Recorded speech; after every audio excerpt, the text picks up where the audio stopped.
स्वागत है आप सबका आपके अपने channel Sai academy for all में। बहुत सारे बच्चे कह रहे थे कि सर हमने एनसीईआरटी भी कर ली और लास्ट 10 साल के क्वेश्चन पेपर भी हमने सॉल्व कर लिए सीबीएसई के, तो अब हमें क्या करना चाहिए। तो उन्हें ये बोलूँगा कि अगर आप और पेपर करना चाहते हैं अपने प्री बोर्ड्स के पेपर कर लीजिए, फ्रेंड्स के प्री बोर्ड के पेपर ले लीजिए, उन्हें कर लीजिए। और आज हम आपके लिए कुछ एक्स्ट्रा क्वेश्चंस भी लाए हैं हर चैप्टर में से थोड़े थोड़े, ताकि अगर आप ये सब कर चुके हैं, फिर मैं बोल रहा हूँ अगर आप एनसीईआरटी प्लस लास्ट 10 साल के पेपर कर चुके हैं तो इन क्वेश्चंस को कीजिएगा। मिनिमम लास्ट 5 साल के क्वेश्चन पेपर सॉल्व करना आपके लिए बहुत ज़्यादा ज़रूरी है। अगर आप वो कर चुके हैं और एनसीईआरटी भी आपने अच्छे से रिवाइज कर लिया विद कॉन्सेप्ट सब फॉर्मूलों के साथ, तो उसके बाद आप ये इंपॉर्टेंट क्वेश्चंस कर सकते हैं एक्स्ट्रा के लिए कि ऐसे क्वेश्चंस आ सकते हैं और ये आए भी हुए। क्वेश्चंस तो बहुत सारे होते हैं लेकिन हम आपके लिए सिलेक्टेड क्वेश्चंस लेके आए हैं। चैप्टर 1 एनसीईआरटी में से करना बहुत ज़्यादा ज़रूरी है, वो मैंने आपको बता रखा है कौन कौन से क्वेश्चंस करने हैं एनसीईआरटी में से। तो उसके अलावा 1 से 2 क्वेश्चन हम फर्स्ट चैप्टर में से लेके आए हैं आपके लिए, वो आप देख लीजिएगा। इसकी मैं पीडीएफ भी प्रोवाइड कर दूंगा, लेकिन साथ के साथ कुछ क्वेश्चन का हिंट बताता रहूँगा कि कैसे करना है ताकि आपको प्रॉब्लम ना हो। विद सोल्यूशंस हमने ये सारे प्रोवाइड किए हैं आपको। 1-2 क्वेश्चन है जिसके सोल्यूशन में जान के प्रोवाइड नहीं किए ताकि थोड़ी सी एफर्ट आप खुद लगाए, उसके आंसर प्रोवाइड कर दिए लेकिन सोल्यूशन प्रोवाइड नहीं किया हमने। फिर चैप्टर 2 में भी कुछ क्वेश्चंस गिने चुने दिए गए हैं। यहाँ पे अगर आप देखेंगे, यहाँ पे एक दिया गया है alpha square plus beta square equal to 24। उसका नीचे फॉर्मूला भी बताया गया है। Alpha square plus beta square किसके इक्वल होता है? Alpha square plus beta square equal to होता है अल्फा प्लस बीटा का whole square minus 2 alpha beta. ये ऐसी कुछ जरूरी चीज़ें है जो पेपर में आ चुकी है, तो एनसीईआरटी में ऐसे क्वेश्चंस नहीं मिलेंगे आपको। तो हमने कुछ क्वेश्चन एक्स्ट्रा प्रोवाइड करने की इसलिए कोशिश करिए कि आप ये क्वेश्चन जरूर करके जाए ताकि आपके 80 आउट ऑफ 80 मार्क्स बहुत आराम से आ पाए। मैंने आपको पहले बताया था इस चैनल को स्टार्ट करने का सिर्फ एक ही रीज़न है कि फ्री में हर किसी को बेटर एजुकेशन मिल पाए, हम प्रोवाइड कर पाए उसको बेटर एजुकेशन ऑनलाइन। तो इसलिए प्लीज़ वीडियो को ज़्यादा से ज़्यादा बच्चों के साथ शेयर कीजिएगा ताकि उनको पता लग पाए कि इंपॉर्टेंट क्वेश्चंस अगर बाहर से आने हैं तो किस टाइप के इंपॉर्टेंट क्वेश्चंस करने हैं, और ताकि वो अच्छे मार्क्स लेके आ पाए पेपर में। तो प्लीज़ वीडियो को ज़्यादा से ज़्यादा लोगों के साथ शेयर कीजिए और कमेंट बॉक्स में जरूर बताइए कि हमने जितना भी आपको कोर्स कराया है वो आपको कैसा लगा, कितना हेल्पफुल रहा वो आपके लिए। तो प्लीज़ एक बार जरूर बताइएगा हमें। चैप्टर नंबर 2 में कुछ ही गिने चुने क्वेश्चंस 5 से 6 क्वेश्चंस हमने प्रोवाइड किए हैं बस। चैप्टर नंबर 3 में जैसे मैंने पहले ही बताया था कि 1 या 2 मार्क्स में क्वेश्चन आ सकता है। इन्फिनाइट मैंने सोल्यूशन दे दिया, नो सोल्यूशन दे दिया, फाइंड द वैल्यू ऑफ के, तो उस पर भी हमने एक क्वेश्चन डाल दिया है ताकि आप एक बार आप उसे दोबारा सॉल्व कर लें। बुक में सिर्फ एक ही क्वेश्चन है डिजिट्स वाला, सम ऑफ द 2 डिजिट्स वाला, तो हमने एक उससे थोड़ा सा बड़ा क्वेश्चन और डाल दिया है एक्स्ट्रा में से। ये भी क्वेश्चन कई बार एग्जाम में आ चुके हैं। कुछ फ्रैक्शंस वाले क्वेश्चन डाले हैं एनसीईआरटी से थोड़े से लेवल हाई करके। एनसीईआरटी में तो सिंपल ये है कि न्यूमरेटर में 5 बढ़ा दिया, डिनोमिनेटर में कम कर दिया तो इतना फ्रैक्शन हो जाता है। तो इसमें थोड़े से हमने क्वेश्चन को बड़ा कर दिया है ताकि अगर ऐसे क्वेश्चन भी कोई आए तो आप उसे सॉल्व कर पाए। जैसे मैं पहले ही बता चुका, 15 to 20 मार्क्स का आपको मुश्किल पेपर मिलेगा, तो उसमें हो सकता है कुछ बाहर के क्वेश्चंस आएंगे, तो आपको ये क्वेश्चंस करने बहुत ज़्यादा ज़रूरी है अगर आप 80 आउट ऑफ 80 मार्क्स लेना चाहते हैं। तो अपस्ट्रीम डाउनस्ट्रीम का क्वेश्चन भी डाल दिया है, बुक में भी है, लेकिन एक बार आप प्रैक्टिस कर लीजिएगा। चैप्टर नंबर 4 में भी कुछ क्वेश्चंस हमने डाले हैं एक्स्ट्रा में। अब बहुत बारी आता है ऐसे मिडल स्प्लिट करके दी होती है, आपको बोलता है फैक्टराइज करो, तो इसमें मिडल स्प्लिट सिर्फ ब्रैकेट ओपन करेंगे तो आपके फैक्टर बन जाते हैं। तो बच्चे कंफ्यूज होते हैं कि भैया पहले a इंटू सी करने लग जाते हैं। तो ध्यान रखिएगा जहाँ भी x के साथ ब्रैकेट में 2 वैल्यूज़ हो तो समझ लीजिए उसने मिडल स्प्लिट करके दिया हुआ है आपको।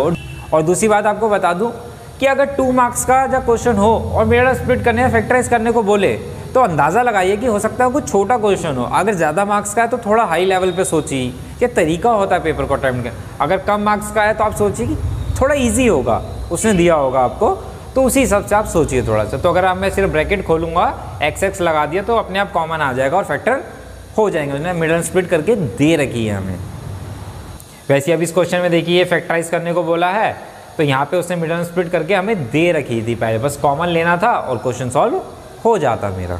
लेकिन बच्चे क्या करते थे, वही a इंटू सी में लगे रहते हैं और बहुत ज़्यादा प्रॉब्लम क्रिएट कर लेते हैं अपने लिए। अब ये क्वेश्चन देखिए आप यहाँ पे 3x minus 1 2x plus 3 minus 2। अगर आप यहाँ पे देखें 3x माइनस 1 अपॉन में 2x प्लस 3 और यहाँ कितना है 2x प्लस 3, ये x का क्या है, रेसिप्रोकल है। तो हम क्या करते हैं इस पूरे को t लेट कर लेते हैं, t लेट कर लो, y लेट कर लो, जो मर्जी लेट कर लेंगे। तो यहाँ कितना हो जाता है मेरे पास 3y minus 2 into 1/y equal to 5, और 1/5 था। अगर एलसीएम लेते तो यहाँ बन जाती क्वाड्रेटिक इक्वेशन जिससे मेरी वैल्यू आ जाती है। तो थोड़ा हट के क्वेश्चन है, एनसीईआरटी में नहीं है, तो इसलिए इन क्वेश्चन को जरूर करके जाइएगा आप। Find the value of K which the given equation has real root D equal to 0 वाले क्वेश्चन मैंने पहले ही बताया और कराए भी हुए हमने। और अगर किसी को कोई भी प्रॉब्लम हो तो आप हमारी क्लास 10 मैथ्स रिवीजन की प्लेलिस्ट में जाके आप सारे चैप्टर्स की रिवीजन कर सकते हैं। अब देखिए चैप्टर नंबर 3 में 2 डिजिट वाले नंबर के क्वेश्चंस थे और चैप्टर नंबर 4 में भी 2 डिजिट नंबर वाले क्वेश्चंस है, तो दोनों को अच्छे से करके जाइएगा। तो आप थोड़ा इस क्वेश्चन को भी देख लीजिएगा, उसमें भी है, थर्ड में भी और फोर्थ में, दोनों ही बहुत इंपॉर्टेंट क्वेश्चंस है। वैसे ही अपस्ट्रीम और डाउनस्ट्रीम के थर्ड चैप्टर में भी है, फोर्थ चैप्टर में भी है, तो दोनों में एक एक क्वेश्चन मैंने डाल दिया है, आप इनकी अच्छे से प्रैक्टिस कर लीजिएगा। चैप्टर नंबर 4 में स्पीड वाले क्वेश्चंस बहुत इंपॉर्टेंट है, बुक के तो क्वेश्चन जो है ही है, और साथ में 1-2 क्वेश्चन मैंने एरोप्लेन के भी डाल दिए, इसमें थोड़ा से बड़े क्वेश्चन है, इसकी वैल्यू थोड़ी सी बड़ी है लेकिन होने उसी तरीके से है, तो आप इनको अच्छे से कर लीजिएगा।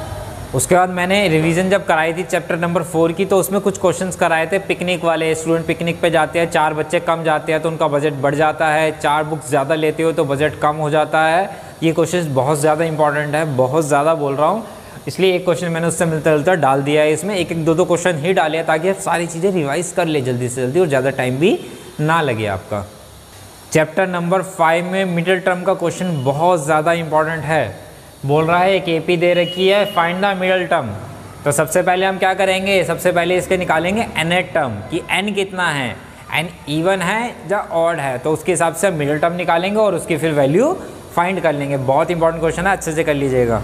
1 मार्क में एक क्वेश्चन आ सकता है कि बोल रहा है if 2x, x + 10, 3x + 2 are in AP है। एपी कैसे मिलती है, एपी है जब कॉमन डिफरेंस सेम होता है, और कॉमन डिफरेंस का फॉर्मूला क्या होता है, a2 - a1 = a3 - a2। तो बस a2 - a1 = a3 - a2 रखेंगे तो x की वैल्यू फाइंड हो जाती है। इसमें 1 मार्क्स में क्वेश्चन बहुत बारी आया हुआ paper. The sum of 3 number in AP is -3 and their product is 8, find the numbers.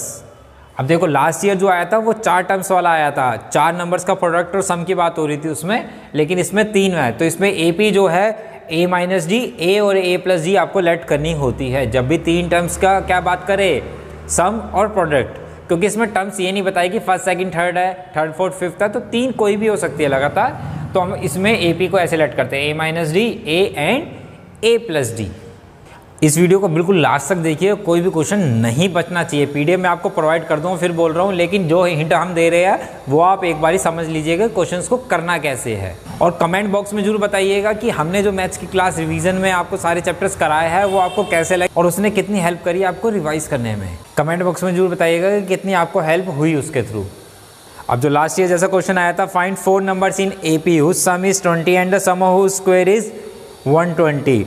अगर 4 नंबर्स होते हैं तो क्या बनती है, a - 3d, a - d, a + d and a + 3d let करेंगे। 3 वाले में क्या था, a - d, a and a + d था, लेकिन 4 वाले में ये लेट करते हैं, यही आपको लेट करके करना है अगर 4 का आएगा तो।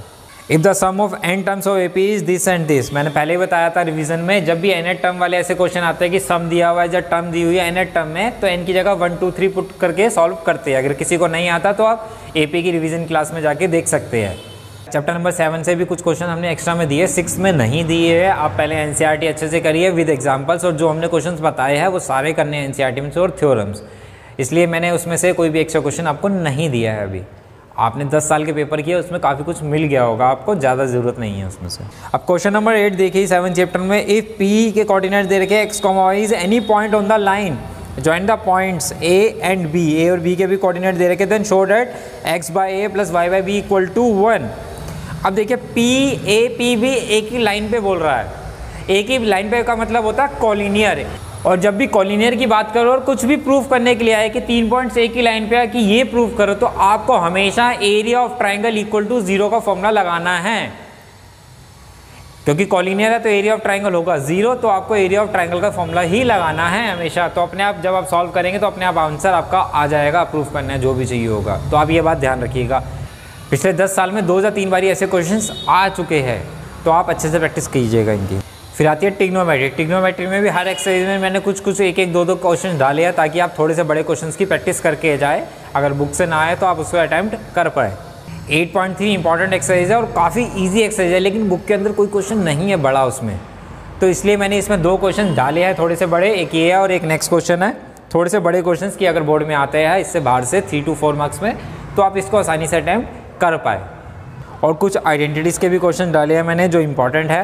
चैप्टर नंबर 9 सबसे पहले आपको बुक के क्वेश्चंस और एग्जांपल्स करने हैं, फिर ये करने हैं। अगर वो कर चुके हैं तो ये आप अटैम्प्ट जरूर कीजिए। इसमें क्लाउड वाला क्वेश्चन भी मैंने समझाया है, जेट प्लेन वाला भी समझाया है कि एंगल जब चेंज होता है इतना टाइम के बाद, वो दोनों क्वेश्चन बहुत इंपॉर्टेंट हैं, दोनों मैंने इसमें डाले हैं, आप उसे देख सकते हैं। चैप्टर 10 में 10.1 और 10.2 थ्योरम दोनों इंपॉर्टेंट है। मैंने 10.1 यहाँ पे एक बार सोल्यूशन उसका डाल दिया है, 10.2 का तो बुक में है ही। चैप्टर 6 में थ्योरम आने के ज़्यादा चांस है, लेकिन दोनों थ्योरम इसकी करके जाइएगा। चैप्टर 10 में भी बहुत कम क्वेश्चन है, अगर मैं देखूँ तो 10.2 में पीछे के 8 से 10 क्वेश्चन ही है जो करने वाले हैं, बाकी कोई भी क्वेश्चन नहीं है और 2 एग्जाम्पल्स है, तो इसमें से बाहर से क्वेश्चन आने के बहुत ज़्यादा चांस होते हैं। क्वेश्चन नंबर 2 पैरामीटर वाला मैंने क्वेश्चन समझा रखा है रिवीजन में, बहुत इंपॉर्टेंट क्वेश्चन है और एग्जाम्पलर में भी है। अगर किसी को इसके सोल्यूशन ना समझ में आए तो हमारी रिवीजन क्लास में जाके देख सकते हैं सर्कल्स की, उसमें समझाया गया ये क्वेश्चन। चैप्टर नंबर 12 में से भी कुछ क्वेश्चंस डाले हैं मैंने, कंस्ट्रक्शन में नहीं डाले 11th में, वो आपको बुक से ही करने हैं जो मैंने बताया, उतने भी आप क्वेश्चंस कर लेंगे तो आपका 4 मार्क्स का क्वेश्चन बिल्कुल सही हो जाएगा। उससे बाहर से आने के चांस, बाहर से आ भी जाएगा तो कोई फ़र्क नहीं पड़ता, ट्रायंगल तो वैसे ही बनेंगे जैसे बनाए गए हैं। चैप्टर नंबर 12 में कुछ एक्स्ट्रा क्वेश्चन डाले हैं जो बहुत इंपॉर्टेंट है, वो आप कर लीजिएगा। ऐसे क्वेश्चन कई बार पेपर में आ रखे हैं, सर्कल्स दे रखे हैं, कभी पैरामीटर, इन क्वेश्चन में बड़ी दिक्कत होती है। क्वेश्चन तो अपनी तरफ से आप सही करके आते हो, बाद में मालूम चलता है मार्क्स 0 मिले। क्यों? क्योंकि उसने बोला होता है पैरामीटर निकालो, आप एरिया निकाल आते हो हर क्वेश्चन में ज़्यादातर, क्योंकि हम एरिया ही निकाल रहे हैं क्वेश्चन में। तो क्वेश्चन को बिल्कुल आराम से पढ़ लीजिएगा कि पैरामीटर तो नहीं बोला उसने निकालने के लिए, तो बिल्कुल क्वेश्चन को पूरा पढ़िएगा, आराम से पढ़िएगा। चैप्टर नंबर 30 से भी थोड़े से क्वेश्चन बताए हैं हमने कि कैसे कौन से एक्स्ट्रा क्वेश्चन आ सकते हैं अंदाज़ा। क्वेश्चन नंबर 9 बहुत इंपॉर्टेंट क्वेश्चन है, पहले भी बोर्ड में आ चुका है, चांस कम है इस बारी आने के, लेकिन इसे करके जाएगा क्योंकि पहले पेपर में आ चुका है ये क्वेश्चन और थोड़ा सा टिपिकल भी है, तो अच्छे से सोल्यूशन को समझ लीजिएगा। अगर किसी को कोई चीज़ समझ में नहीं आती है तो हमें मेल करके पूछ सकते हैं। चैप्टर नंबर 14 और 15 मैंने आपको बता रखा है। चैप्टर नंबर सेट्स पूरा ही आपको एनसीईआरटी से करना है, हर किसी के शुरू के फर्स्ट एक्सरसाइज में 3 क्वेश्चन और बाकी सबके शुरू के 2-2 क्वेश्चन आपको उसमें से करने हैं और प्रोबेबिलिटी भी बुक से करने हैं और एग्जाम्पल करने हैं। और जो हमने समझाए थे उसमें से जो जो इंपॉर्टेंट टॉपिक है वो सारी प्रोबेबिलिटी क्रैश कोर्स में समझाया गया है, वो ज़रूर देख के जाइएगा। फ्री के 4 मार्क्स है, उसको अच्छे से प्रैक्टिस कर लीजिएगा आप। और इस वीडियो को लाइक करना मत भूलिएगा और कमेंट बॉक्स में जरूर बताइएगा कि आपको वीडियो कैसी लगी और हमारे जितने भी अब तक पढ़ाया गया है क्लास 10th को, आपको कैसा, कितनी हेल्पफुल रही वो सारी रिवीजन।